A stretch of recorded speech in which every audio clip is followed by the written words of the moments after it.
మీ జీవితాల్లో ఏది నెరవేరట్లేదో, అది ఏదైనా కావచ్చు. కొందరికి గర్భఫలం రావట్లేదు, కొందరికి అప్పులు పోవట్లేదు, కొందరు వ్యాధులతో ఉంటున్నారు, కొందరి పిల్లల పెళ్లిళ్ళు అవ్వట్లేదు, కొందరి భర్తలు మారట్లేదు, కొందరు భార్యలు మారట్లేదు. ఇలా ఏ ప్రాబ్లం మీ ఇంట్లో ఉందో, ఏ ప్రాబ్లం పోవాలని దేవుని దగ్గర మొరపెడుతున్నావో, అది ఇన్నాళ్ళు నిన్ను విడిచిపోలేదు కదా ఎంత ప్రార్థించినా.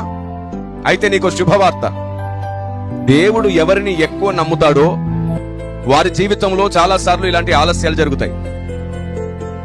దేవుడు ఎవరిని ఎక్కువ ప్రేమిస్తాడో నమ్ముతాడో వారి జీవితాల్లో ప్రార్థనలు ఆలస్యంగా నెరవేరుతాయి. అన్నిసార్లు కాదు, కొన్నిసార్లు మాత్రమే. నేను నీకు ఒక ప్రార్థనా రహస్యం చెప్తున్నాను. ఏది నీ జీవితంలో ఇప్పుడు నెరవేరట్లేదో దానికోసం ప్రార్థన చేసి ఏడవడం మానేసి. మరేం చేయాలి సార్? ఏం చేయాలంటే, ఏ ప్రాబ్లం అయితే నీకుందో అలాంటి ప్రాబ్లమే భూమి మీద చాలా మంది కూడా ఉంది. ఉదాహరణకి, నీ భర్త మారట్లేదు అనుకో, చాలా మంది భార్యలు అదే బాధలో ఉన్నారు. నీ కొడుకు మారట్లేదు, చాలా మంది తల్లులకు ఆ బాధ ఉంది.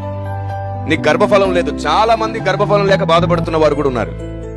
ఈలాగున ఏ సమస్య నీకుందో ఆ సమస్య కోసం నువ్వు ఏడవడం మానేసి నీలాగే బాధపడుతున్న వారి కోసం మొదట మొరపెట్టడం ప్రారంభించు.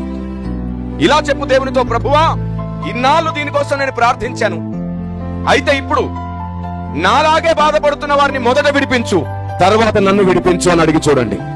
Praise the Lord. కొన్నిసార్లు మనం స్వార్థంతో అడిగినవి మనకు దొరకవు.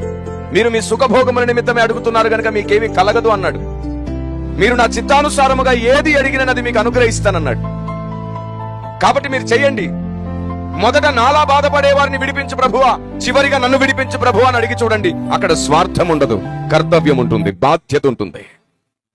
మీరు ఎప్పుడైతే ఇలా ప్రార్థన చేస్తారో ఆత్మదేవుడు కూడా మీ పక్షాన మొరపెడతాడు. క్రీస్తు కూడా మీ పక్షాన దేవునికి మొరపెడతాడు, తండ్రికి మొరపెడతాడు. మీ ప్రార్థనకు ఏ ఆటంకం ఉండదు. ఆ తర్వాత మీ ప్రార్థన వల్ల అనేకులు విడుదల పొందుతారు. మీలా బాధపడేవారు, వారు విడుదల పొందిన ఫలం ఉంటుంది చూశారు, ఆ ఫలం మీ పిల్లల పిల్లలకి ఇస్తాడు దేవుడు. దేవునికి స్తోత్రం కలుగును గాక.